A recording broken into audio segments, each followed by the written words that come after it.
This is a Headgum podcast. What's so true to you today? Justin, you are just dead set on turning this whole show around on me. And I've just about had it. But stop booking fans on your show. Well, it's just going to happen. I can't. It's good for my ego.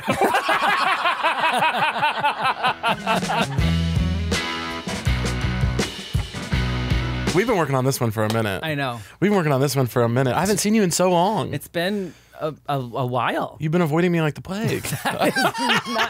Didn't you move it across the country? Sure. That's yes. not my fault. Yeah. My big thing is to move away sort of unannounced and then blame people for not seeing me. Fair. Do you like that? I do. It's kind of chic. Drama. Yeah, it's kind of chic. We're both dressed in all black, the New York uniform. We didn't even coordinate. Those shoes are really cute. Aren't they so dumb? What are they? They're like sexy clown shoes. I really like them. Yeah, thank you. They're very chic. Thank you very much. You have great taste in shoes. I like things. You do like things. I like nice things. I'm not gonna lie. Well, when you write hit songs, you can have nice shoes. I don't know what to say. Facts are facts, America. I don't know what to say, America. Yeah. All of America listens to this podcast, by the way. So you're gonna be hearing from America about the shoes. Yeah, I can't wait. What have you been up to? What's up with you lately? I've just been working a lot, which is so fun. I think pop music's gotten really fun again. Yeah, it's I make back. pop songs for anyone who's confused why I'm talking about pop music being fun. Yeah, pop music got really, really fun. And obviously with co-writing Good Luck Babe, like people who never thought I was cool think I'm cool. You know what I mean? People are really coming around on Justin, huh? Yeah, artists who are like, aren't you the guy who wrote Believer by Imagine Dragons? We don't really want to talk to you. A hit song that people loved, by the way. I mean, my parents got to retire early because of it. Ever heard of it? Let's be honest. Yeah.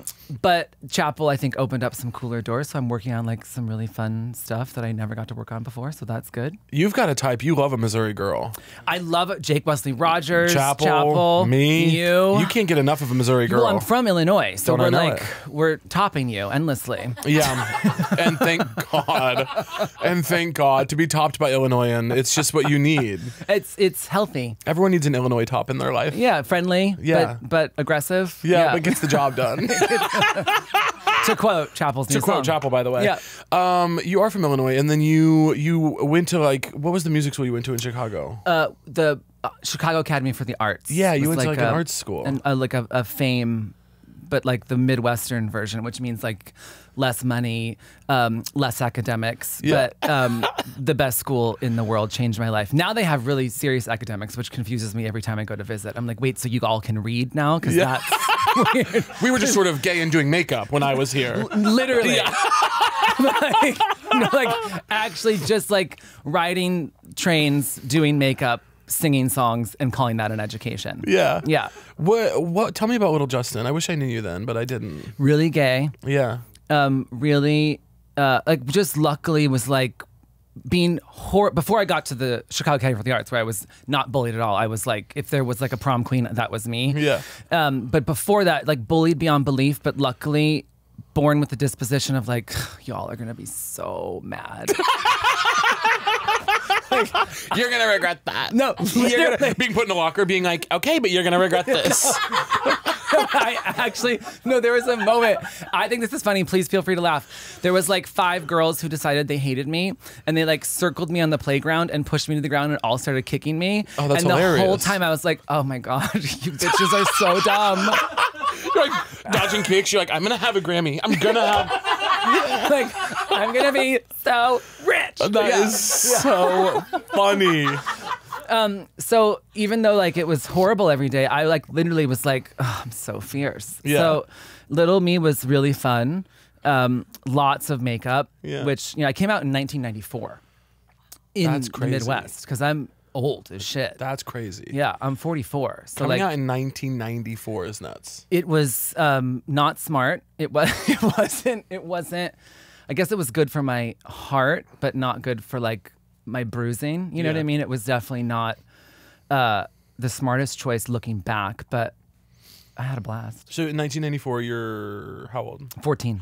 You're 14, and you're like, I'm gay to everybody. Gay as fuck. Come right out. Yeah, but then also like remember it's 94, so like you kiss a boy and you're convinced you're gonna die. Yeah. of a horrible disease. Yeah, So the big one.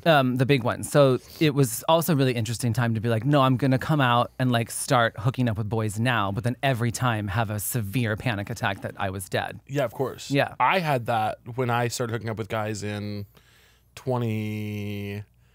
I hooked up with a guy for the first time in like 2010, 2011. Wow. And I was still having the same fear. I was like, oh, I didn't, of course I didn't know how any of that worked. I was just like, I'm going to get a disease and die and go to hell. Yeah.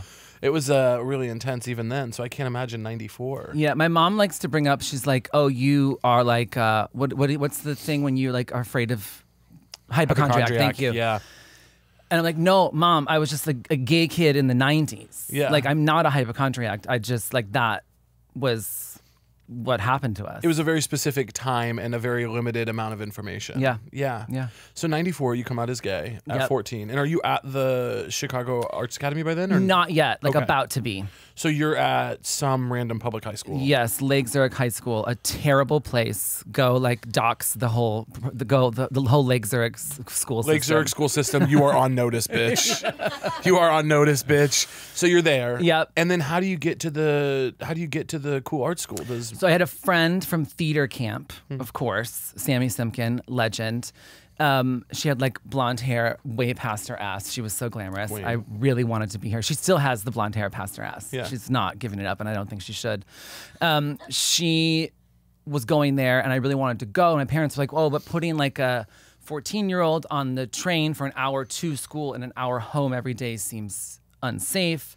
And then Lake Zurich school system got very unsafe. Yeah. And they were like, let's put you on a train. Train sounds pretty good. The train sounds amazing. Yeah. So then I got to transfer halfway through freshman year of high school. So cool of your parents. My parents are unbelievable. They live down the street. Yeah. They moved here in COVID, and they are the like funniest people. They're like a comedy duo. They're not professionally. They're Yeah. tennis coaches professionally, but they are like a full-time comedy duo. And I was really lucky to be born to them. That's really sweet. Yeah. I love them. Yeah. And I'm assuming y'all get to hang out like a good amount. We play hearts.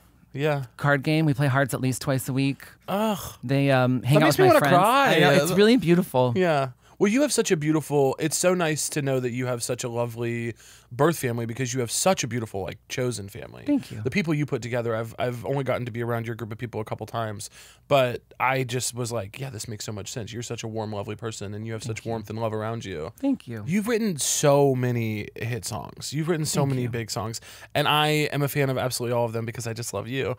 But how do, Like, okay. some of them are trash, but I like you. No, so I'm telling you, I have yet to hear a song of yours that I didn't like, and if you put out one that wasn't working for me sonically, I'd be there anyway because I'm loving Justin. Thank you. Hasn't happened yet, but I know that it could at any moment. Thank you. At any moment. On your toes. On your toes. Be careful in the studio. Okay, so I'm interested in how we get to the hits. So you're at the Arts High School in Chicago. Yep. And then from there you go to Berklee School of Music in Boston. Correct. Yep. Tell me what happens there. Why do you choose Berklee, and how is Boston for Well, you? I was started writing songs like junior year of high school, but I still really wanted to just be like Bernadette Peters. Like I still was convinced that I would be something in Annie in some revival on Broadway, and I applied to 6 schools for musical theater and 1 for songwriting. And I got rejected to all 6. I swear on my life. They're like, we've seen a million kids like you. Literally. We've seen like a million 17-year-olds with clear braces and blue eyeshadow. Please, no. Yeah. But then I sent in like a 3-song cassette tape to Berklee College of Music with songs that I had written and got in there. Oh, do you still have that cassette tape? I don't. I really wish I Golly, did. I wish I could get my hands on that thing. I want to hear that. It's not going to be good, but I'll never forget one teacher said, yeah, your songs aren't good, but we love the passion. No, but that's taste. Like people used to have taste. Yeah. I feel like so many people now, because of the internet, so many of the tastemakers that are supposed to the only talent that they're supposed to have as the gatekeepers is to see people that are developmental and go, you're not good yet. Yeah. But I see the passion, I see the vision, I see a possibility for you. Yeah. And because of the internet, so much of that has gone away. And now all that a lot of those gatekeepers can see, in my view, is follower count. Yeah. And follower count has taken over for taste. Yeah. And so the ability to listen to 3 songs on a cassette that maybe weren't that good and go, no, this person has something. Yeah. And we could actually make them good at it. I think that's getting lost a little bit. I agree. I think that in some ways, like, gatekeepers are good. Yeah. And no, I'm on board. Yeah. Yeah. When they have taste and when they want to actually do the work to help you get better. Exactly. And like, there's also like, of course, because even though I don't want it to be, a lot of my For You page is pop music because I engage with it. And then you just get all these like 23-year-old homosexuals who are convinced that they know what the single should have been, or they or they know like how the record could have been mixed better. And I'm like, you literally don't know anything. Yeah. So I think gatekeeping has gone wrong in many, because now there's people pretending to be gatekeepers who have no taste. They just have a phone. Yeah, and they have the ability to see how many Instagram followers someone has. And it's not that that's not important. That's totally important in the ecosystem that we're in. But yeah, to be a gatekeeper, I feel like you should have some level of taste and desire to find people when their thing is still being figured out. Yeah. And help them realize the fullest vision of it. That version of gatekeeping is just like nice. It's really nice. That's actually cool and helpful and good. That's like help. Yeah. Yeah. That's interesting. So you go to Berkeley. Go to Berkeley. I like really wanting to do, so then I'm like, okay, that's it. I would never do a musical. Why would I ever want to do a musical? That's just like completely deleted it from my history, and was like, I'm gonna be like a male Tori Amos meets Ani DeFranco. Thank you for the gasp. A gasp bit. By the way, was the gasp bit male or? You said I'm gonna be male. Horrified shrieking, glass shatters in the distance. Kicked out of the studio. Cat Interview screeches. over. Get out. Mic thrown. Mic unplugged. So I went on that journey for a minute. That was very funny. Thank you. Went on that journey and then moved to New York. Was doing like a singer-songwriter thing. I had a night at Sidewalk Cafe, which was sort of like the home for like anti-folk at the time. Like Regina Spektor came out of Sidewalk Cafe, like some really amazing music. And I'd had a night there every Sunday called Justin Tranter's Flaming Sundays, which was named for me by the straight man that ran the venue. Yeah, of course. But I kind of You're was like, I'm fucking with it. Okay. I'm okay with it. You know what? You know what? Broken clock twice a day, etc. Yeah. So then like the singer-songwriter thing kind of like ran its course, and I was like, let me just like start a crazy glam band. And is this Semi-Precious Weapons. Yeah. And started a crazy glam band where I wore no pants and 6-inch heels and would do cartwheels and barely sing, but it changed my life. Yeah. A lyric, I can't pay my rent, but I'm fucking gorgeous, is how I paid my rent for like a good 7 years. Yeah. Yeah. So how does Semi-Precious, you're doing Justin's Flaming Sundays, Justin Tranter's Flaming Sundays, which bring that back, by the way. Yeah, done. And then how do you start Semi-Precious Weapons? Like how does that begin? I just like was like, I want to do something. I was, being like the Tori Amos, Ani DeFranco carbon copy, but way worse. So not carbon at all, just what's worse than carbon. Yeah. And I was like, it wasn't very fun. I was like taking myself way too seriously. So just like was like, I want to have fun and be ridiculous. And so just called 3 people that I knew. I was like, hey, you're in my band now. It's called Semi-Precious Weapons. Like, let's rehearse on Tuesday. Yeah. And that was literally how I started it. Stop it. Yeah. I just like dommed a bunch of straight boys and told them like, this is what's happening. Well, clear though that at this point you must be very good at music even at this point to call 3 people and go, you're in my band, and they go, yeah, we are. Yeah, we are in your band. Very good at music, or like just really determined. And I think that like a lot of people who play instruments are not determined. Yeah. Like they're determined to be very good at their instrument, but like it's not a very outward skill. It's a very inward skill. So I think whether they thought I was good or not, it was just someone telling them what to do. And also delusional, like, we're going to be famous in like 2 months. Yeah. And we weren't ever famous. You know, we were a band for 10 years and not famous at all. But it got all of us in the business. And we all have now very different successful jobs in the music business, just not as the band. Yeah. Yeah. That's really interesting. And also the determination piece of it. I think I sometimes, you know, I have a lot of friends who do all kinds of different artistic things like we all do. Yeah. And I get a little frustrated sometimes by people who are talented but not determined. Where I'm like, you are so good. All you have to do is lock in a little bit. Care. If you would lock in a little bit, I can't care more than you do. Yep. And if you would lock in a little bit, you could have the things you want. Yeah. And it drives me fucking crazy. But it used to drive me crazy forever. And then I realized, like, talent is so important, but if you wanting to succeed is exhausting. Yeah. And if that's not like for that person, then fuck it. Yeah. Because it is like, not to sound cheesy, but the amount of like rejection that is required to succeed is not for everyone. Yeah. It's like, it's hard. Yeah. Like, and the band started in early internet days, but it was still enough, early social media days, so MySpace and blah, blah, blah. Like, you still get like, it was really funny to watch my band members like experience homophobia, because everyone just assumed, because they were in my band and I'm in full makeup and heels, that they must be gay too. So like getting comments of like a bunch of slurs that I won't say, but like for them was really interesting to watch. Like straight men be like, oh, this isn't fun. Yeah. Yeah. How did they handle that? Like that's really interesting. Did y'all ever have like talks about it, or like was it just something you were putting up with, kind of like this is part of it? Kind of. I mean, they're all really wonderful, and I still talk to them all at least twice a week. And one of them is like I make music with all the time in pop music. But they just kind of like rolled with it. But it was definitely like they were all pretty enlightened, elevated individuals. But to watch. I was so used to it that I just thought it was funny. I've been called it. Yeah, this is actually not new to me. This is not new at all. And for them to be like, oh, wait, some people might not like our music because they assume we're all fucking. Yeah. Like, you know, that to watch even like people who consider themselves very progressive, to like when they find out my band members were straight, they were like in genuine shock. Yeah. Of like, but how? Yeah. So you guys, you're on a bus together. They're with you. Yeah.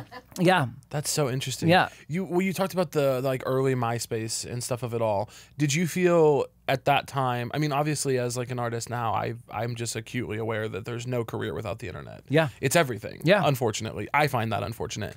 And so you're trying to squeeze in these other things. It's like you're trying to make the live show great because you care about the quality of it, but really as long as the internet stuff goes well, that's the job. Yeah.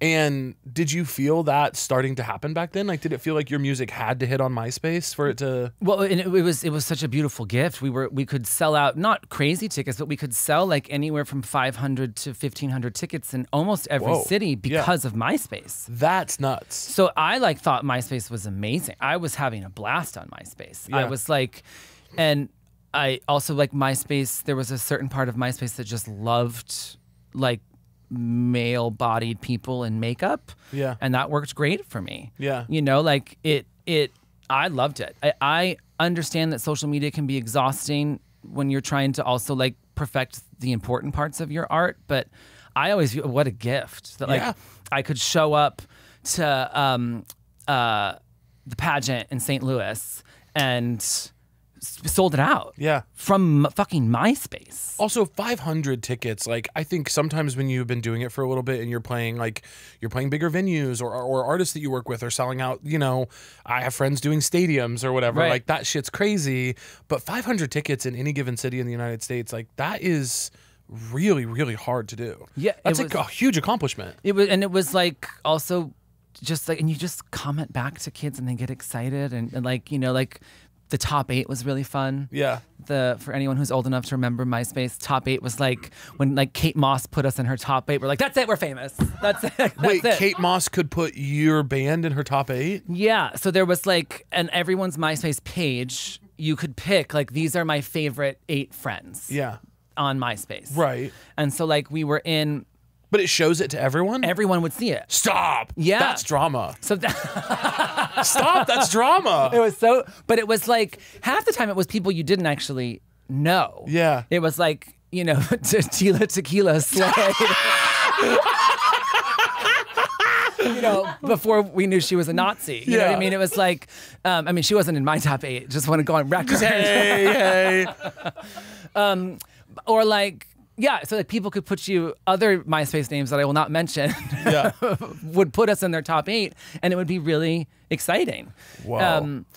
And you would like literally message, hey, like, let's both top 8 each other. Let's both top each other for the week. And you just like... You're doing top 8 trades? Literally, you would. This is crazy. And it would be amazing. And then like the lyric I mentioned before, I can't pay my rent, but I'm fucking gorgeous. The amount of people, it was the first lyric in the song. And whatever you picked as your profile song, it would, if people went to your page, it would play the first 30 seconds of that song. Oh. And so since I can't pay my rent, but I'm fucking gorgeous was the first line of the song, it was in that first 30 seconds, and it changed my life. So t-shirts, like when we were like, even before we were selling 500 tickets everywhere, we had t-shirts at Hot Topic. We had t-shirts at Urban Outfitters. We were knocked off by Spencer's Gifts, and I like had to like send a cease and desist. Ooh. So MySpace was really, I get it, social media is exhausting, but like also what a beautiful gift that people can hear your comedy or your music sitting in their creepy bedroom. You know what I mean? Like that's amazing to me. So I always thought, I loved that when I started my band that MySpace existed. It was like such a gift.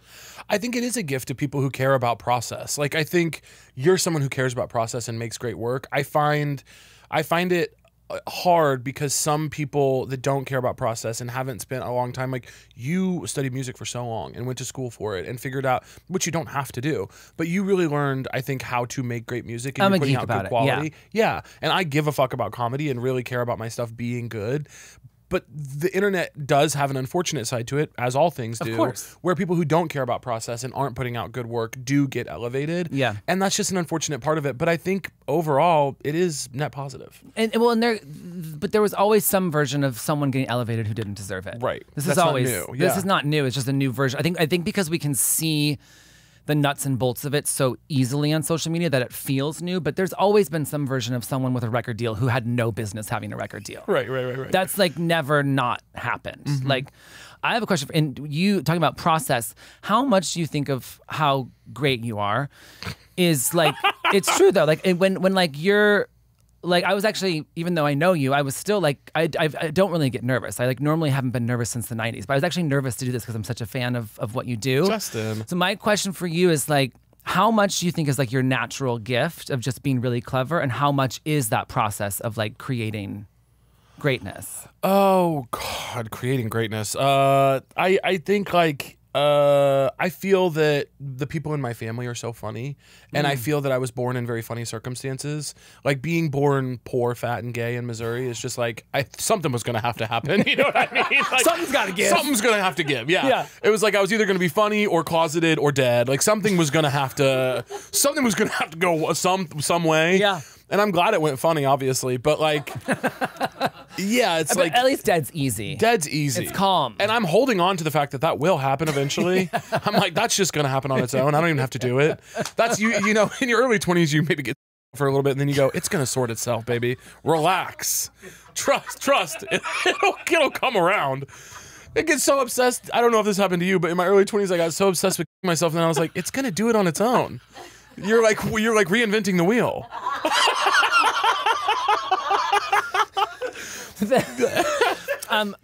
I luckily cannot relate to that. Thank God. But I will say, like, now sometimes I just get so exhausted. Yeah, doing nothing. And I'm like, oh, like just a really long sleep, aka death, sounds so cute. I'm You know saying, what I mean? Just like easy. When I conquered my fear, most of my ideation when I was young was actually a fear of death and a fear that I was going to die in Missouri without ever getting to go out and experience the world and be openly. And these are not things that I was processing at the time. Right. But I look back and go like, yeah, you were afraid of death because you weren't living the life you wanted to live. Right. And so now the part of how I conquered my fear of death was just a lot of different things about like fulfilling my own desires to be who I actually was meant to be out and to live in different places and to do all this fun stuff and be creative. But then another part of it was kind of that thing where I'm like, yeah, I used to be really scared of flying on planes, and now when the turbulence gets bad, I go, there's a bunch of stuff next week you won't have to do. You know? I mean, hey, if this goes down, that meeting you don't want to do, guess who's not going? Yeah. You know, and there is a piece of that it does bring me comfort. Yeah. What's up, you guys? It's me, Caleb. I woke up as excited as ever today to read some ads for you from our sponsors. I know that in the past, you guys have really loved that I take sort of a playful, adversarial vibe with our advertisers. But this week, I wanted to try something different. And I wanted to try just telling the truth and being earnest, which is that I love our advertisers. Without whom the show would not be possible. So, yeah, so I'm just going to do some excited ad reads because we love them. And thank y'all. So here goes nothing. This episode of So True is brought to you by Booking.com. Booking.yeah. Every time I use Booking.com to find a place to stay in the US, I know they'll have exactly what I'm looking for. They have a huge variety of options from hotels to vacation rentals, and I know I can find exactly what I'm looking for. I found Booking.com has something for everyone. I found Booking.com has something for everyone. In my friend group, I'm definitely the planner. If I didn't do it, no one would. So when it's time to take that group vacation to a quaint mountain town, I sprint to my computer and go right to Booking.com. Now, my friends can be pretty specific about what they need out of a place to stay on vacation. We simply must have a full kitchen so I can make some of my famous double chocolatey chip waffles, which I love to make. Booking.com makes it easy and convenient to find so many great places to stay all across the country. No matter who you are, Booking.com helps you find the stay that's ridiculously right for you. Find exactly what you're booking for on Booking.com. Booking.yeah. This episode is sponsored by our friends at Aura Frames. Mother's Day is upon us, folks. Don't get caught buying the same old gifts this year like sweaters, candles, or heaven forbid another bathrobe. Your mother deserves better than all that. Named the best digital photo frame by Wirecutter, Aura Frames is guaranteed to mix things up this year. Mother's Day should be a day to show your mom just how much you appreciate all the simple things she's done for you, like buying your shoes or giving you the gift of life. And a brand new way to display all her favorite photos is a great way to do that. Aura Frames come with unlimited storage, so you can share as many photos as you want from your phone to mom's Aura Frame. Not only will she be grateful it's not another sweater, she'll also love that an Aura Frame means she gets to see more of you. And don't even worry about having to wrap this gift yourself. Every frame comes packaged in a premium gift box with no price tag. Aura has a great deal for Mother's Day. For a limited time, listeners can save on the perfect gift by visiting auraframes.com to get $35 off, plus free shipping on their best-selling Carver Matte frame. That's auraframes.com, promo code SOTRUE. Support the show by mentioning us at checkout. Terms and conditions apply, of course. Am I doing okay? But no, I like being alive. I'm keeping it that way as long as I can. I'm kind of addicted to it at the moment. Good. I'm glad. But work versus, yeah, I think I was lucky to be, all the things I would have changed about myself as a kid, I would have, wanted to be thin and straight and, maybe live somewhere cooler than Missouri or whatever. Yeah. Or have money, not be so poor. All those things, I'm so glad that none of those things happen because they're the best things about my point of view and the way I see the world and the most useful things about me. Yeah. But I work really, really, really fucking hard. Yeah. I work really hard. I write jokes like it matters. I work really hard on my live shows. I really give a shit about, I have a real fear of people paying for a ticket to come and see me and not feeling like I cared. Like I never, ever, ever want someone to leave a show of mine feeling like I didn't understand how crazy it is for a working person to pay for that. Yeah. A person who works for a living, which is most people, to spend 75, 80, 100, sometimes more dollars to come, and then maybe even crazier, to come spend their night with you. Right. That they might only get a night off a couple times a year. Yeah. Where they don't have the kids, or they take off from work and they get a babysitter, they rent a car. Like that is, I don't know. When I look at an audience, I think about like all the sacrifices people made to be there. Yeah. There are people who found a different way to pay rent that month because they wanted to come to your show. Yeah. And so that is, that was what fuels me working hard on the stuff, even though I kind of don't have to anymore. Right. You could stop working hard at a certain point. Yeah. You know what I mean? People will come to a certain extent. If I played a certain size of venue, it'll probably sell right now. Yeah. You know? But it really does trip me out, and it's extremely not heavy, but I just think about that a lot, you know? Yeah. That feels crazy to me. Yeah. What about you? I mean, I think like to do anything creative, there is like the natural gift has to be there. Yeah. But at least for me, I've met songwriters who it is just 100% natural and it's so beautiful and shocking to watch. For me, I do like really geek out over rhyme structure, over melodic math, over like how if you change one note in that chord, it could fully like change how that lyric feels completely. Like I really can geek out like pretty big time. For me, story comes first, and like the story just has to be really good and clear. But then I can get pretty geeky in the craft around it. Like, Yeah. and really enjoyed going. I mean, I loved getting a degree in songwriting. Like Yeah. I loved the geeky side of it. I think it's fun. I think so. I also I'm not. I don't have near the knowledge that you do or the expertise, but when I love a song, I love turning it over in my head and being like, this is why I like this part, and this is. I think if anything, I have a skill. If I have any talent in life, it is that I think I understand people. Yeah. I do think I'm good at people. I understand what most people want from me in a given moment. I understand, like, if I'm in a room with like a very conservative, heterosexual farmer, I kind of know what they want from me as much as I know like what a trans barista wants from me. Right. I know what people like to hear. I can feel things with people, and some people have that kind of skill with like numbers or any other thing that would make them good at something else. But I think if I'm good at this thing, it's because I understand people, and if I understand people, it's because I grew up the way that I did. Yeah. Closeted in Missouri, you kind of understand what people want from you. When did you come out?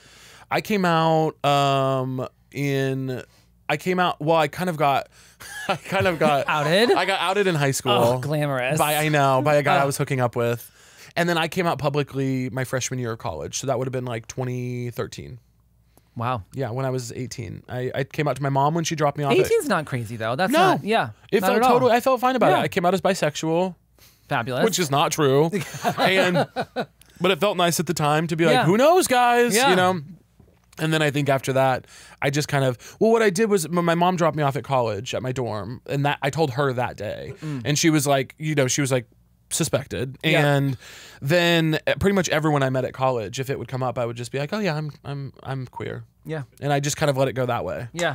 Chance, we met in college. Did I come out to you as gay when we met? No, you were being very aloof about it. I remember we were eating at the Union Club one day with a bunch of like Fijis and people. Yeah. And you like we're looking at your phone and you laughed to yourself. We were like, what? You're like, someone on Twitter is like being like, I think Caleb Heron's bi. And I was like, who knows? Think about that. Ruminate. Yeah. Ruminate. I'm looking at faces being like, what do we think? What do we think? What do we think? Yeah, that is so funny. Yeah, but it just kind of happened after that. Then Yeah. everyone just kind of assumed. It was never a surprise to anybody, I don't think. Yeah.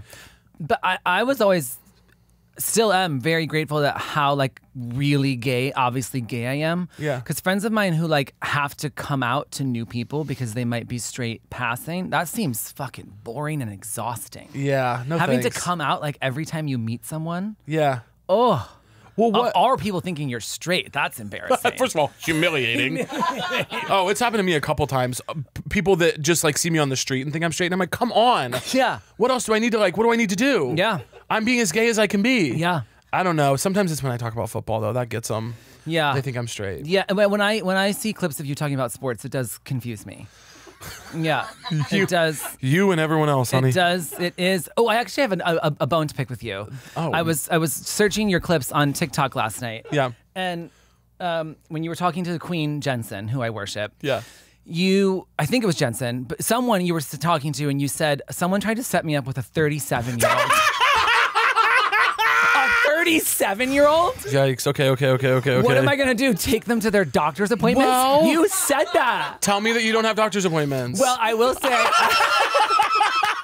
I am wearing a heart monitor right now. Because Tell me right now that you're not going to the doctor. Be honest. No, I literally I like have to go to the cardiologist. Like my heart is everything's fine. I'm not dying. But like so actually never mind. I take this back. I don't have a bone to pick with you. You're right. If we dated, you would have to take me to the cardiologist. I would have to take you to the cardiologist, and Yeah. maybe I would do it. Well, but I think you already said on the internet you're not taking people to their appointments. I'll take 'cause you to they're the too old. cardiologist. This is me. Honey, get in. Go get in the car. I was like 37 is Well- too old now. But then again, how old are you? I just turned 30. Just turned 30. 37 is not. It's not. It's not. I did that. That was a throwaway joke. And Justin, you're kidding. People got so mad at me. Wait, actually, People Matt? got so mad at Oh, me. I thought it was hysterical. People really, it's funny. People, I get in trouble on the internet a lot, but one of the times I get in the most trouble is if I ever express a dating preference. Now, this one happened to be a joke, but if I ever express a dating preference, we had a clip one time that blew up of me talking about. I said something so benign. I said like, yeah, if I go on a date with somebody, I date a lot.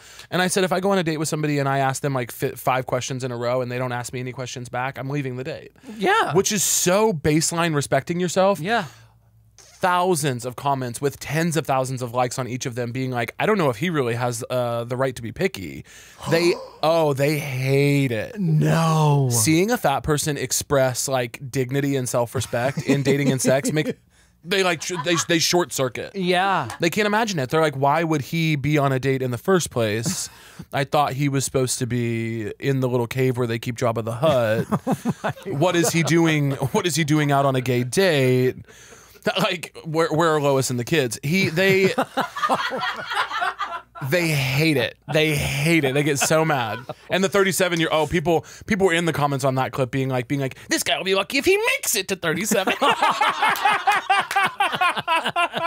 And I was like, we'll see. We'll see. Yeah. You know, I wasn't actually angry. I thought I know you thought weren't. it was quite funny. And but then I in my head I was like, oh, you must be like 25 if a 37-year-old is terrifying you. No, I'm just ridiculous.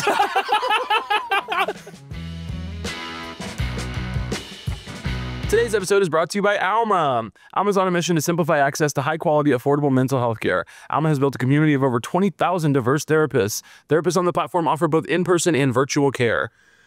While online tools and resources can be a useful starting point or supplement, human relationships are an irreplaceable part of mental health care. Alma can help you find someone who will work with you on your specific needs and goals and support you in making real progress in improving your mental health. Alma also makes things real simple to find a therapist. Some people turn to impersonal online resources like forums or chatbots because they think finding a therapist is expensive and difficult. The directory makes it easy to find therapists that take your insurance and meet your unique needs with filters like gender, race, therapeutic approach, and more. Know the cost of your sessions up front using Alma's cost estimator tool. At Alma, 97% of therapists accept insurance, including United, Aetna, Cigna, and more. Better with people, better with Alma. Visit helloalma.com/sotrue to get started and schedule a free consultation today. That's helloalma.com/SOTRUE. Folks, I'm going to be honest with you. If ED is getting you down, you need Hims to help get your confidence and other things back up. Hims provides access to treatments that can help you stay hard and last longer, so you can be ready whenever the mood strikes. Hims is changing the healthcare industry by providing you with access to affordable sexual health treatments from the comfort of your couch.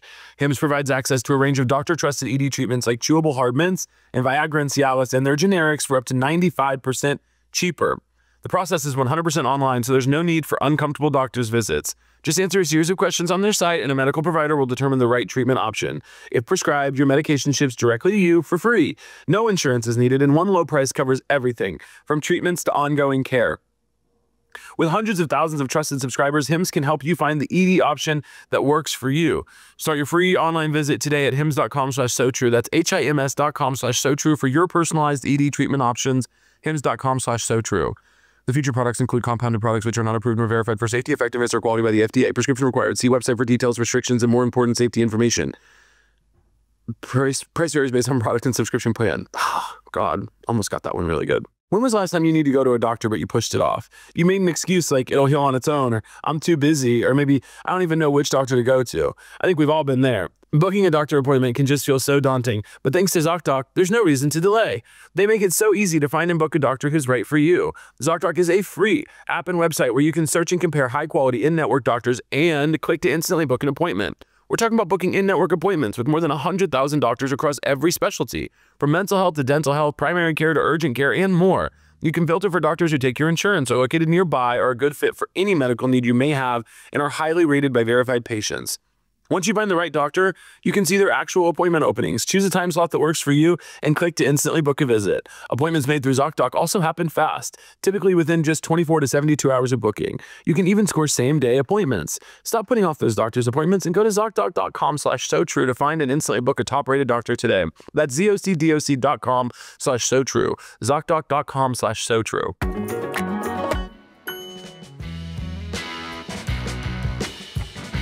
No. I would totally date a 37-year-old. It just depends. Yeah. We'll have to see. Yeah. If you want to set me up with people, set me up. I mean, I've never really, as we discussed before we started filming and recording, I don't date. Yeah. So I'm the least, I should never set anybody up. I think dating's insane. I think relationships are insane. Someone sleeping in your bed is crazy. That part is hard. Like, I was like single for 10 years and I did like date someone last year and he's lovely and no shade to him, but like you have to go sleep in the guest room. Like you cannot, there's a guest room. Yeah. We're You're lucky a enough, guest. we're lucky enough to have a guest room. Yeah. You need to go there. You Yeah. can't, my dog sleeps in the, I just no. Yeah. Compromising how you fall asleep and wake up is crazy to me. Yeah. Crazy. I have a real hard time with it. I had a no sleepover rule with hookups for a very long time. Yeah. And then, you like somebody and they start sleeping over, and I actually kind of have gotten into it. But sleeping is the hardest part for me. Yeah. Where I'm like, sleeping is so specific to me. Ugh. Having someone in the bed is like a real, it's tough. Yeah. You said something to me before we started recording to the effect of, I can't be dating, I have to work. Yeah. That was like the tone of the no dating. Well, I love my job. I want to write minimum like 8 songs a week. And like if an artist is late, which happens quite frequently, Yeah. Very grateful for every pop star who's ever written with me. But I would say like a good 50% of them are always like 2 hours late. That's crazy to me. And so like it's just, I can't plan a date. Yeah. Because if so-and-so is going to be 4 hours late, the date is canceled. Because Yeah. I'm writing that song with whatever the pop star may be. I'm not going to a fucking date. Yeah. So I would much rather work than date. Like, what are we going to do? Like, learn about each other? What are we gonna do? Hold each other into old age? Like, who cares? I have friends for that. I know it. I know Like, it. I have friends and they already know me. Yeah. So then we can just like make fun of people. You know what I Yeah. mean? We don't have to like talk about our feelings and like why are you traumatized? I don't care. I would just. Why are you traumatized? I don't care. I find this very surprising coming from you. I would imagine you as a romantic. In my 20s, I was so romantic. Yeah. What happened? Who hurt you? Name them, because I'm gonna get them. Many people. No, I think I just had the very common. I was only attracted to people who like I thought needed to be saved, and even though they never asked me to save them, I'd be like, "Here's a new job. You can live in with me. You move can in. hang out with my friends who are wonderful. Always. Oh, yeah. Here's all my friends. Like and then when I realized that that's what I was doing, I was like, oh, I think I probably should take a step. Like if I can only get turned on if I'm like saving someone who didn't ask to be saved, that's bad. Yeah. That's not good. Yeah. So then I took a break from dating intentionally, and then my career started working. And so then when I would try to date, when I had to like cancel the second date 12 times because of work, not because I was being shady, I was just like, I just can't do this anymore. Yeah. And then it was the right choice for me. I have a rule that I had to establish for myself in the last couple of years is if you don't have a warm, lovely life that you're happy with on your own, you cannot join mine. Yeah. I cannot be the reason that you have friends. I Yeah. cannot be the reason that you have. It puts so much pressure on the relationship. Yeah. It's like if I break up with you, then you don't have any friends.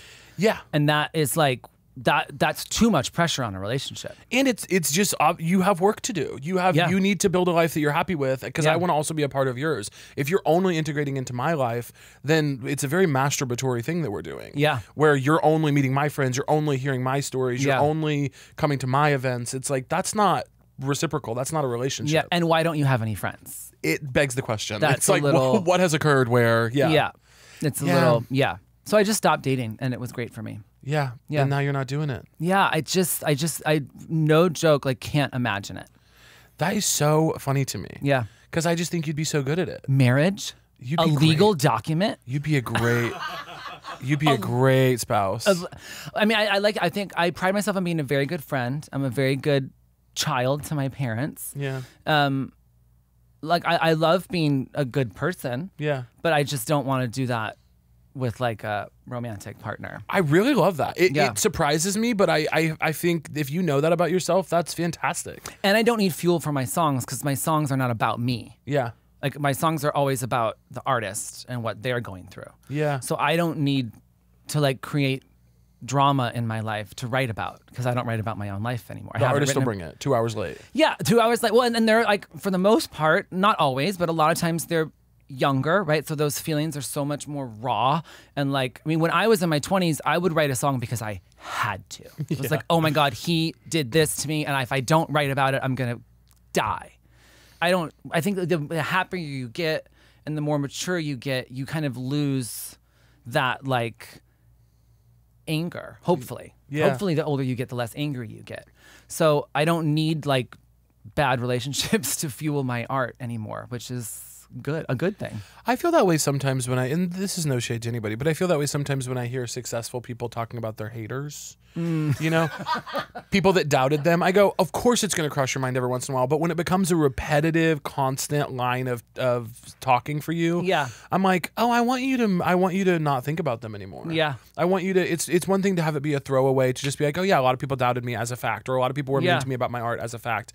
But when it's a constant kind of pathological bringing up of people who didn't believe in you, I'm like, well, what about the people who did? Yeah. Maybe it's better to talk about them. Yeah. And maybe that would be more exciting. Yeah. How did you go from you're doing Semi-Precious Weapons? Yep. You're killing on MySpace. You're in Kate Moss's top 8. I mean, for God's sake. what more do I need? There's t-shirts at Yeah. Spencer's. We're sending the cease and desist. Yeah. What how do you bridge into this fabulous life you have now where you're like writing hits for all these big musicians? How does that jump happen? So the jump was another out of necessity. So just like I left musical theater because everyone told me not to do it. When I was dropped from the 4th record deal, when Semi-Precious Weapons was dropped from our 4th record deal, so when the 4th label was like, you should stop, I was like, I guess I'll stop. And it wasn't out of defeat. It was out of like, I'm 33. Touring is really exhausting. And the thought of going to get a 5th record deal and dealing with a 5th executive and I couldn't. I guess that is defeat, but it didn't feel like defeat. It felt like a really beautiful pivot. Sometimes when you realize the reality of your goals change. And if the heart of the goal is to just make music and get paid for it, I don't need to be egotistical and go, but if I'm not singing it, if my face isn't on the single cover, then that wasn't the dream. Because if that was the only dream, then like I should just be a reality TV star, which is, again, some people are really good at reality TV. It's not shade, but my dream was to make music and get paid for it. So if I'm going to pivot to writing songs for other people, at least I'm still making music. Yeah.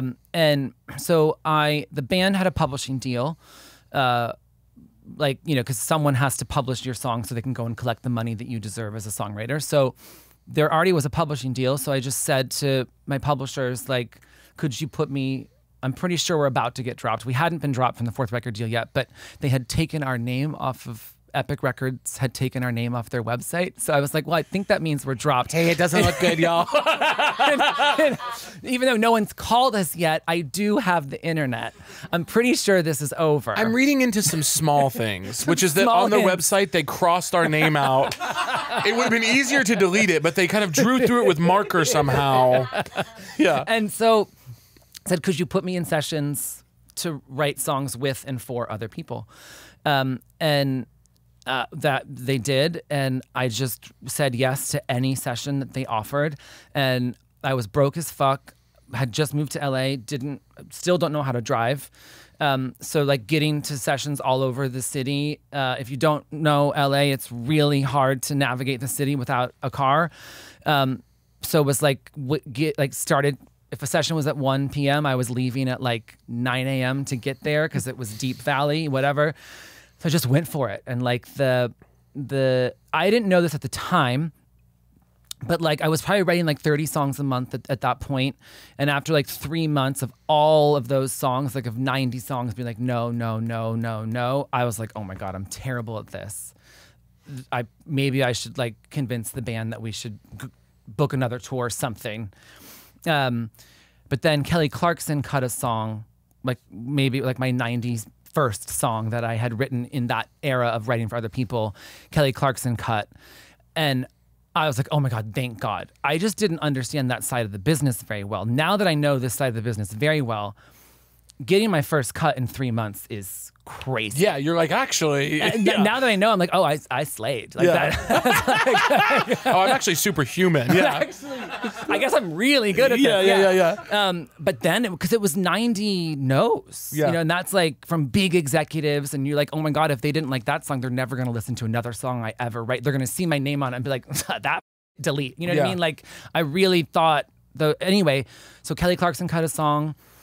And then it was like, okay, maybe this is like happening. This is going. And now, how does that work, by the way, for dumb people like me? Like, I know Kelly Clarkson cut the song, but were you in the room with her writing it, or did you write something and send it to her team? Wrote something and sent it to her team. Got you. And it was also a big sort of like epiphany in that moment, because it was the first song I had written for someone to pitch for someone else, not for my band to sing. It was the first song I had written hoping someone else was going to sing that I actually liked. Oh. I was like, the first 90 songs I was chasing. Like it was like the DJ era where like half of every pop song was like a DJ. Half, like every other hit was a DJ song. So I was like trying to do like those big like, and I worship Sia. This is not a cut to Sia. She's one of the greatest songwriters of all time. But like, you know, Titanium, Chandelier, like the big, like everything will be like one crazy word and we'll just like write everything. Like I was just chasing. I wasn't being myself at all. So the first song that ever got cut was a song that like I actually liked and I would like listen to on purpose. And so it's like, oh, okay. So me being like from a glam punk band and a weird theater kid and like, I never liked mainstream pop music. I only ever liked like the weird girls of the 90s, and like me writing from that perspective is what's actually gonna work. Yeah. And then it still took a lot of work, and I still work really hard to this day, but the sort of floodgates opened from that moment. And the Kelly song hadn't even come out yet. She got pregnant. The album got pushed like a year and a half. It was just my confidence, I think, of knowing, oh, wait, I wrote something, and I worship Kelly Clarkson as well. Same. So my first cut is of like one of my favorite singers of all time. Yeah. Like, Miss Since You've Been Gone wants my song. Yeah. This is awesome. And then it also freed me creatively of, I wasn't thinking about what am I going to wear when I sing this? What cartwheel am I going to do during the guitar solo? It just took me out of thinking about myself and just putting the song first. Yeah. I wasn't even writing it for Kelly Clarkson. I just wrote a song that I loved, and it found a home that I was very proud of. And then my first hit was Fall Out Boy's Centuries, and which is so funny because it became a huge hit because it was the theme song for college football that year, which for me, for a person like you, for me, that's just a dream. That's a dream. And I actually wrote it. The lyric, "You'll Remember Me for Centuries," it came to me while watching a Marsha P. Johnson documentary on YouTube. I swear, Justin, on this my means life. the world to me. This means the world to me. So like all of these football people are like going crazy. You will remember me for Meanwhile, Marsha P. Johnson looking down over them. Yeah, from the heavens. Yeah. Yeah. It's a Marsha P. Johnson theme song is a football anthem. What year was Centuries? It was like came out in the fall of 2014. Yeah, I remember it having a big moment, and I think my high school football team, I was in college by then, but I think my high school football team might have been posting like Facebook, like hit clips to it. Yes.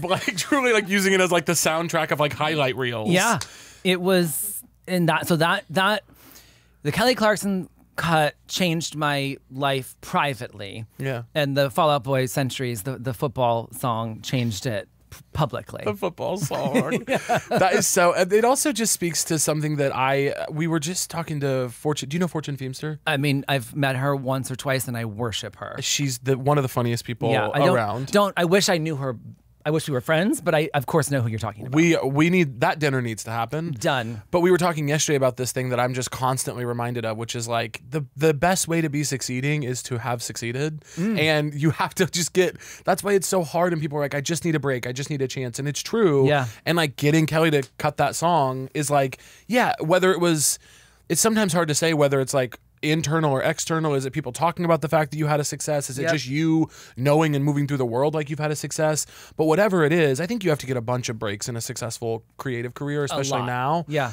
But that first big one that's really something, Yep. it is like, it kind of makes all the other things move in a row after it. Yeah. You know, and who knows if it's internal or external or what, but that is the thing, is you just need a really good win. Yep. And then you're kind of winning because you've won. Yeah. Yeah, it's interesting. Yeah, and I think it is internal and external. It's Yeah. like knowing, okay, I'm not crazy. I'm good enough to do this. Yeah. Even if the world, no one's heard the song yet, no one's whatever job someone booked and the world has no clue you booked the job. It's knowing internally, I'm not crazy. I actually deserve to do this. And then when it does become external, I think it hopefully gives you the confidence to keep going. Some people, the external success terrifies them and they feel it makes them very insecure. I luckily was not that person.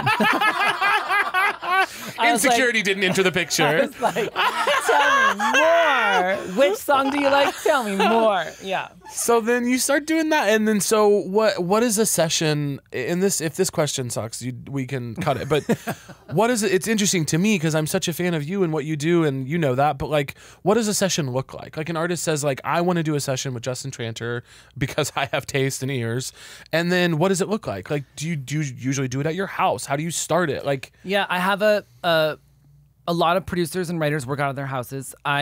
Because I have a publishing company of writers and producers signed to me, I love them, but I don't want them in my house. yeah, it's just facet. Yeah, facet. Yeah. There's records and publishing. I love them. I just don't need 22-year-olds in my house until 2 a.m. That's just not my vibe. So I have a studio in West Hollywood. Do you know? Oh, I shouldn't say where it is. I almost said where it was. So basically, here's the code to the front door. Actually, it's a really funny story where it is, so that's why I was about to tell it, but I'm not going to tell it because that'd be really bad. I'll tell you later. But so, yeah, you come to my studio and we normally just talk. And I just like talk for at least minimum half an hour, hopefully an hour, to just like figure out where the person is at. Are you taking notes or are you just like locked in? We're just chatting. I will take mental notes. And then if someone says something that is so good, I will be like, I'm so sorry, I have to pause because that's probably our song title and I don't want to forget it. Yeah. Normally it's just like, let me like see where you're at. And I will then, when we're done talking, be like, when you said this thing 20 minutes ago, I think that's a really great song. Yeah. Because I want, the artist has to go. They have to like answer the same 12 questions about this song for like the whole 6 months they're promoting it. If it's a hit, they have to answer it for the rest of their life. Yeah. They have to sing it for the rest of their life if it's a hit. I want them to really feel like it's theirs. So I mean, a lot of artists, of course, are great co-writers. Chappell Roan's one of the greatest songwriters ever. Like when I'm writing with her, that is a real songwriter. But even the artists who aren't great songwriters, I still want them to feel like it's their song. Like that they came to me for a reason because I'm going to listen to them and I care about whatever's happening in their life. If it's sad, if it's fun, if it's happy, if it's sexy, I want them to be like, this was my snapshot of this moment in my life. So we just talk for a while and sometimes I will just turn exactly what they said into a lyric. Yeah. My favorite story for that is when I worked with the Chicks, and there's a song called "Sleep at Night." Yeah. And this is all in the song, so I'm not spilling any tea. But Queen Natalie just said, "My husband's girlfriend's husband just called me. How fucked up is that?" Yeah. And I was like, well, don't touch that. Don't touch that. That's set. And I will find a melody that goes with I'm not changing a syllable of what you just said. Yeah. Because that's the craziest thing I've ever heard. And it's just in the song. Yeah. So, you know, she's someone who has always put her life, like, diary entry in the song. Yeah. You know, but even with artists who aren't used to that, I really want them to have that experience. And so, and like I said, even if it's like fun and goofy, you know, like Cake by the Ocean, which is one of my favorite songs I've ever co-written, like that in that moment, that was Joe Jonas's truth. Yeah. He's fucking hot as shit and he's really goofy. Yeah. Like it was like, and we spent 3 days trying to be serious and like, he just wasn't, he was really happy in that moment in his life. And like, that's what we needed to write. It was time for a happy, silly song. It was time for a sex song where we just talked about food the whole time. Yeah. Yeah. And so I love, that's my favorite part of the process is like, let me get you to your truth. Even if your truth is Cake by the Ocean, I'm going to get you there. Hell yeah. Yeah. And Gaslighter, you wrote 2 or 3 songs on that record, right? I think 4. 4. Yeah. And I'm selling you short. Yeah. 4, I love. I mean, the chicks are like my North Star. That's like my, Natalie Maines. I just adore them. Yeah. And have my whole life. Because also I think they exhibit something that the music is incredible. I've always loved, even as a kid listening to the chicks albums, I was like, this is fucking good. Yeah. Like, there's upbeat, there's slow and sad. It's beautiful. Her voice is amazing. The lyrics are incredible. But then also just the, like her, just the way they talked about like body image and the way that people talked about them in the press and her political stand, obviously with the whole George Bush and the Iraq war thing, like the whole thing, I just was like, I really respect these people as like true, genuine artists who live in the real world that we live in. Yeah. And then also the work is incredible, which is great. I mean, they're just so, and it's also like one of those moments, like watching her sing in the studio, like this far away from me. You're like, oh, that's just your voice. Yeah. Like you can sing like that. That's just, that sound just comes out of your face. Did she go to Berkeley as well? I think she went to Berkeley like for briefly. Like most people, like, because most people go to Berkeley are so talented, they don't stay. Right. Like I think like the dropout rate is something crazy, like 85%. That's almost like a selling point. Yeah. it's like come here and if you're good, you'll drop out. Yeah. Now I graduated. But I got my degree. Yeah. But I went ahead and got my degree. I mean, my dad went into like a serious amount of credit card debt to put me through like the first couple years of Berkeley. So the thought of like being like, actually, I'm going to New York because I'm fierce. Like I just couldn't do that to him. Yeah. You know, I just couldn't. Yeah. Like it like ruined his credits to this day. Also, so I can't, you know. A not small number of people probably drop out of Berkeley thinking that they're the next big thing, and it turns out to be a huge mistake. Right. Like it's not a surefire game to play. I mean, exactly. Yeah. But yeah, no, it's like Natalie, that's just her voice. Like Christina Aguilera, that's just her voice. Gwen Stefani, that's just her voice. Britney, that's just her fucking voice. Yeah. Like she's not putting on like the sexy Britney voice. No, that's just how she sings. Like those moments for me are always like, wow, this is my job.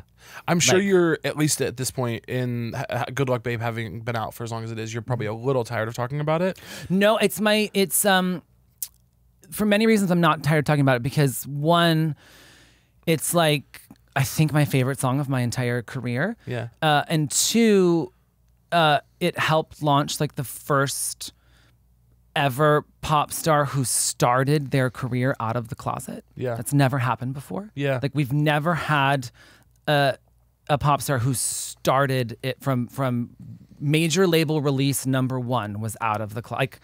Like that's never happened before. Yeah. And 3, it's like puts it like where like I'm like a full decade of having hits, which I do not take for granted at all. It's like to be this gay in a really broy business, like really broy. Like I still get shocked to this day of how broy the music business is. Having success for 10 years, I do not take lightly at all. So I'm never tired of talking about Good Luck Babe. Well, there's a lot of Chappell fans, myself included, who will probably be listening to this, and I'm wondering if we could talk for just a second about like how Good Luck Babe happened. Like what is the process that you and Chappell went through to end up on just what is arguably like one of the best songs of at least the last decade, if not, very, ever. very sweet. So we had already written together a couple times. We did a song called My Kink is Karma. We wrote that like 9 months before we wrote Good Luck Babe. So we already had a vibe, and like she sang at like a charity concert I was throwing in my backyard. We had like gone to a couple parties together, so we were friends. Yeah. And so it was a really, actually, and I just told Kim Petras this story. Me and Dan Nigro were supposed to had a session booked with Kim Petras for that day. And because the Kim Sam Smith song was going so crazy, she had to like fly somewhere to do more promo for that, for Unholy, one of the best songs ever. So Dan just texted me. He's like, hey, I don't know if you heard yet, but like Kim can't be there tomorrow. Should Kaylee just come? And I was like, yeah, anytime I can write with Chappell, that's fucking amazing. I tell Kaylee to be there. And so we have Kim Petras to thank for getting too famous. For Shout out Kim for shout real. Out Kim, Shout out Kim for real.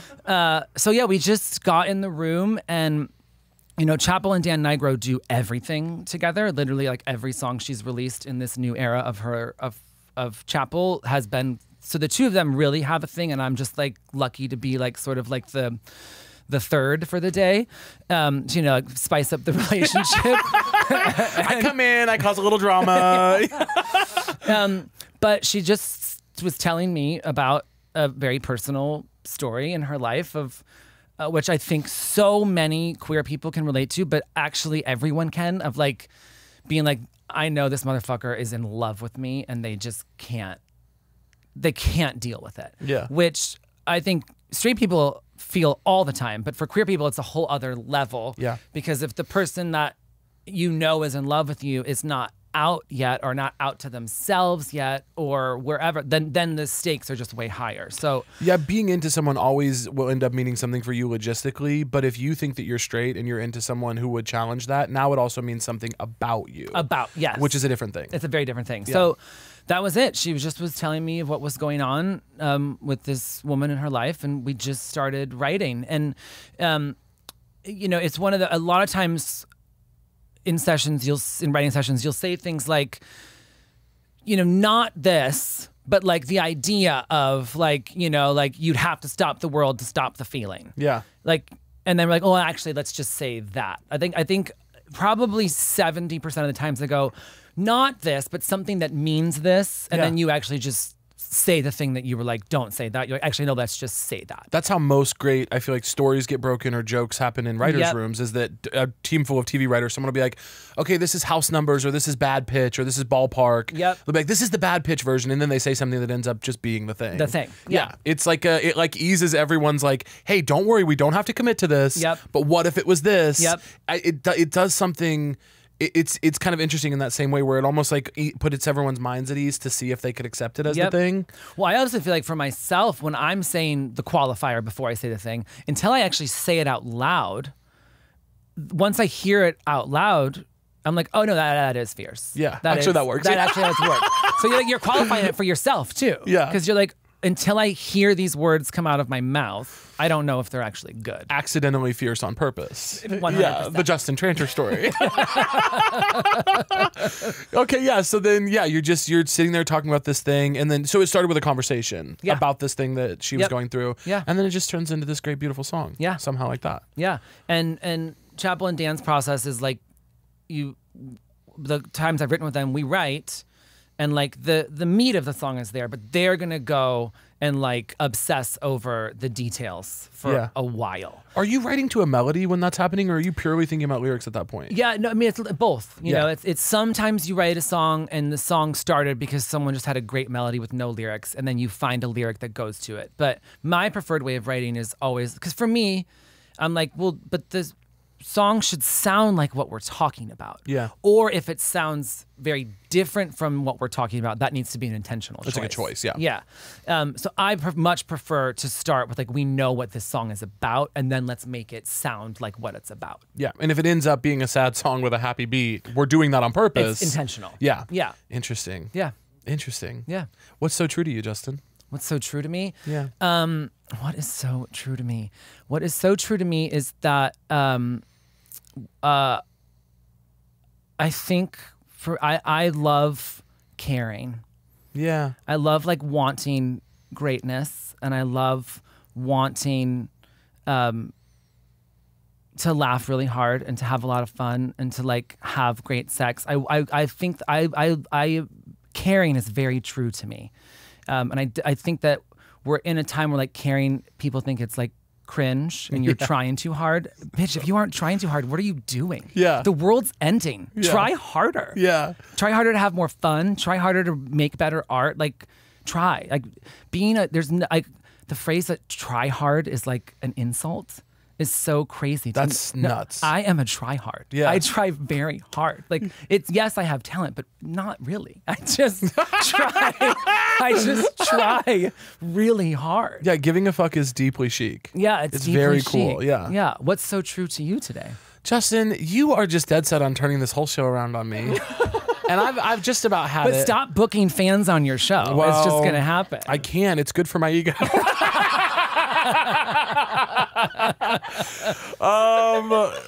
God, what's so true to me today? That yours really rang true to me. I like that. I've been thinking about that a lot. We've been saying on this show for a minute, if you want to be happy, you have to climb Cringe Mountain. Yeah. What is so true to me today? I've been really obsessed with like the idea of process lately and being obsessed with I've been thinking obviously a lot about AI and how much I hate it. Yeah. And we just recently, actually, I'll talk about this. We turned down a huge brand deal for this show for an AI thing. Wow. That was like life-changing money. And the reason is because I fucking hate it. Yeah. And during the course of interrogating whether we should, and that's not for pats on the back. Everyone makes choices every day about business. But that in the course of thinking about whether or not we would do that, I've just been thinking a lot about process and like the fact that like even if AI could make a perfect comedy script or a perfect song, that the antidote to that is people who give a fuck about how it came about. Yeah. And we have to be obsessed with how things come to be and not just how they turn out. Yeah. And I've been thinking about that in my own work, and I'm working on a project right now that I'm going to film in June that I'm like very, very excited about. And so I'm just thinking that I'm in process for. So I've just been thinking a lot about like, I guess my so true for today and right now would be like, we need to more than ever be obsessed with process and the way that things come to be, because it makes stuff better. And because it gives value then to, if it doesn't turn out the way you want to, if you write an incredible movie script and no one buys it or makes it, if you really truly value process and get value from the process, then it was still worthwhile. Yeah. If no one gives you $12 million to make your great film, but you wrote a great film and you're somebody who genuinely loves and takes pleasure from the process, then it was no time wasted. And I think especially in I've been thinking about it a lot in relation to AI. Yeah, and going, you can't do that. If you're not, like, there's so many songs that I write that no one's ever going to hear. And I think that that's great. Yeah. Like, because I'm learning something every day, and I'm like, it is a muscle. Like, I took the like first year and a half off of COVID because my parents moved in with me, and the thought of getting them sick somehow just like haunted my dreams. So I just like did not. We just like stayed in the house for a year and a half together, and it was actually a blast. I'm very lucky, but coming out of it, it took me a while to write a good song again, because the process is so important. And if you can't, doesn't matter how naturally good you are at something, if you're not in the process, you're just going to be rusty. Yeah. It's like, it's the process is the best part. I actually like did a whole AI thing because I got approached, and I was so brutal to them. I've said this publicly. It was with Google and YouTube. I was so brutal to them about how much it terrified me and how much I thought it was going to like hurt songwriters deeply. And I assumed they would never talk to me again. And because of that, they wanted to pay me to be even more involved. And I had to make like a really serious choice of like, do I want to be in the room as a songwriter advocate with this technology and like raising my hand anytime I was concerned, or I do want to just want to say fuck off. And it was a hard choice. It was a really hard choice. Like, I thought about it as long as I could until they were like, you either decide now or we're going to go to somebody else. And I did it, and it was scary, but also not. Well, what do you think about that? I mean, what do you think about AI and protecting songwriters and artists? Like, what is the relationship between this technology that is? I don't have answers. I have concerns. Yeah. But a technology that is certainly visibly presently happening. Yeah. And art forms that are, at least in some ways, inherently threatened by it. Yeah. How are those going to interplay, and what are we going to do? for me, it was the reason one of the main reasons I said yes is because when the music business has tried to like resist technology so many times, and we always lose. Yeah. And then you have like Metallica suing like 12-year-olds for Napster. You know what I mean? It's just like it's never it just is never. And listen, Nothing Else Matters was a great song, but suing minors was crazy. You know what I mean? Like, Hey, that was nuts. arresting. You know what's so true to me? Arresting teenagers for listening to your music is wild. Yeah. Oh, you're a fan? I'll see you in court, bitch. You preteen bitch. Literally, like, a 12-year-old was taken out in handcuffs. Do you guys remember this? Yeah. A handcuffed 12-year-old. They're like, I'm glad you like the music. High school's gonna be tough from behind bars. So my thought was like, the amount of times that the music business has been like, technology, ew, and lost miserably, just like the business just like bleeds money for like a decade every time. We're like, no. So I was like, all right, let me at least be in the room, Lin-Manuel, and just like see what happens. That was a Hamilton reference. Apparently it didn't go over well. That's fine. Never seen it. Sorry, Lynn. Yeah. And what I liked about it is I could see ways that it could be a helpful tool, but it has no taste. And so it didn't scare me as much as the first day they showed me a couple little things. I was so scared and told them that, which is why they said, let's go deeper. We like that you're being so honest. And then once I got in there, I was like, there's no, I mean, famous last words, like watch it have great taste tomorrow. But there was no taste at all. So I just wasn't, it didn't scare me in the least bit. And I was like, I can see where, not to get too in the weeds, but there's a thing called Splice that a lot of producers use that are royalty-free samples. Very famous, and this is an amazing song, so I'm not shading the song, but Espresso, Sabrina Carpenter, a good chunk of that track is built on royalty-free samples. Amazing song. Amy Allen, one of the greatest songwriters in the world, this is not shade, is royalty-free samples. So AI in my world looking at it, it could like, hey, give me a weird little guitar riff, and then a producer's going to take that guitar riff and still has to build a whole song out of it. In those ways, in the music business at least, there's already all these random cheat codes that are building hit songs right now. Yeah. So if AI can just give us a couple more cheat codes, but it's still, Espresso is 4 unbelievable songwriters making that song, but using a little help. If AI becomes another way to have a little help, I'm okay with it.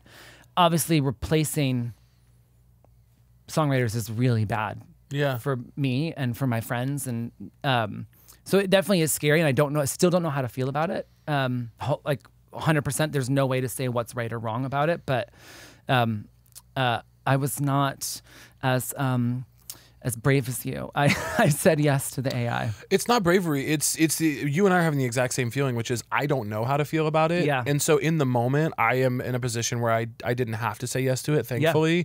And so I chose not to because I don't know my feelings.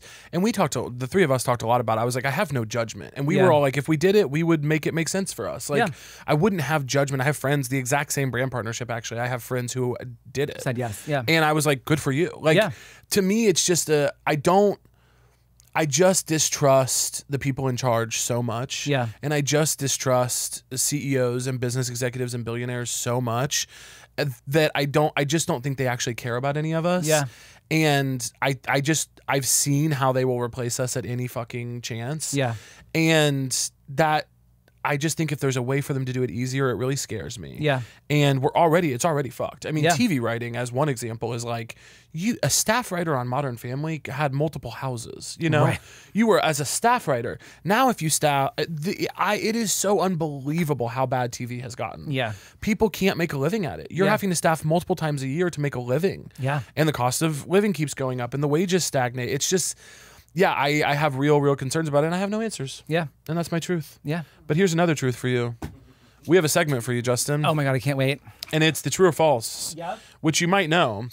I'm going to read you 15 statements, okay? And you're going to tell me as quickly as you can if you think that what I just said is true or false. And if you get 10 or more correct, we're going to give you $50, which, Justin, I just know it's going to change things for you. I've been to your house. It was a real dump. I'm hoping that we can get you into a nicer place with this $50. Has one of the most gorgeous homes I've ever seen. Are you ready? I mean, I'm going to get all this wrong, but yes. Okay. The longest wedding veil on record was 4 miles long. Just because whatever queen did that, I want to bow down to her. I just want to say it's true because fierce for her. And it is true. Yay! Kool-Aid was invented in Chicago. Oh my God, I should know this being from Chicago-ish. I think that's false. It is false. It's Hastings, Nebraska. The first number to be spelled using the letter A is 1,000. Wait, say that again. The first number to be spelled that uses the letter A is 1,000. I can't even spell my name half the time. I don't know. I'm gonna say false. It's true. Wow. And it's a really tough question to wrap your head around. Yeah. The Chicago Academy for the Arts was founded in 1944. That is false. False was 1981. Yeah. The Goosebumps books were written by Lemony Snicket. No, he's a character. He's not a writer, right? False. Yeah, false. It was R.L. Stein. Yeah. Movie trailers were originally shown after the movie. I'm going to say true because why not? Well, there used to be newsreels before the movie. This is true. Yeah. You are doing so good. The very first hot air balloon took flight in 1783. I feel like that's false because I hope it's false because I wouldn't trust someone in 1783 in an air balloon. That seems wild. And yet someone did. It's true. No. Wow. Courtney Love was born in Ireland. That I really should know this, and if I get this wrong, she's gonna fucking kill me. I know she spent time in Ireland, but I don't think she was born there. False. Are you sure? Is it true? We had to pick. I mean, she was. There was times in San Francisco. Fuck, she's gonna kill me. And trust, at some point, you guys are gonna know why it's really bad that I'm getting this wrong.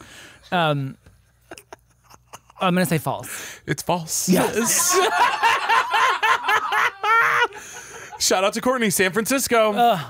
Taco Bell is older than the band Earth, Wind, and Fire. True. That is true. Squids have beaks. That's just like whoever wrote this Chance. question, get a life. Yeah. Yeah, truly. Like, do you know that porn exists? Like, you could. Well, we just spent some time in Texas, and it doesn't down there anymore. So, Wait, do squids have beaks? yeah. That is a wild one. I'm going to say true just because I feel like it's... Why else would you write that if it wasn't true? It's true. Okay, great. U.S. paper currency is made of a blend of cotton and linen. That no one else thinks that question is just inherently funny. It really tickled you. Yeah, just like what? You guys for real need... We get bored on this show. Yeah, We have to do things like this. That's false. That's true. Wait, cotton and linen? Cotton and linen like blend. the thing that we touch every day? Yes, money. I mean, okay. Wow. Iowa produces the most popcorn in the U.S. I don't like Iowa, so I want to take it from them, even if it is there. So I'm going to say false, even if it's not. False, it's Nebraska. Wow. Fall Out Boy was formed in Wilmette, Illinois. That is true. That is true. A species of sunflower grows on the surface of Mars. No. False. Did you say false? It is false. Disneyland sells Pepsi products. Oh, I should know this. I have a really dear friend of mine. His name's Breedlove. I'm shouting him out because you should look him up. He gave himself that name, by the way, in case you were curious. He chose Breedlove, which is problematic but also fabulous. He is a Disney YouTuber, and he's amazing. We've discussed. He mainly reviews like food and beverage at Disney. I think it's true. False. Fuck. It's Coke only. But how did Justin do? 11. That is so good. Out of how many? 15. Wow. 11 out of 15 is crazy. Is that good? Yeah, we like that. Wow. That's I'm giving really myself good. a round of applause. Just everybody. Just saying, this is happiness. Applaud yourself. Do you know sometimes I wake up applauding? No, you do I not. swear on my life. Justin I Tranter. swear on my fucking life. Justin Tranter. I wake up being like, she did it again. Well, She survived the night with her heart monitor one more Justin time. Tranter wakes up applauding is likely the episode title. I mean, good Lord. Justin, I just love you and think the world of you. Thank you. Thank you so much for doing I love it. you. And it's honestly, it's an honor. I was like from minute 2 to 5, I was actually nervous, and I'm never nervous ever. And it wasn't because like the conversation got weird from minute 2 to 5. It was great. I am like a genuine fan of yours. You're too and, sweet. I know that's weird to say to people that you've met in real life, but I am a fan of yours, and so thank you so much for having me here. It couldn't be more mutual. Thank you. I just think the world of you. Thanks for doing it. Of course, thank you for having me. Justin Tranter, we did it, everybody. That was a Headgum podcast.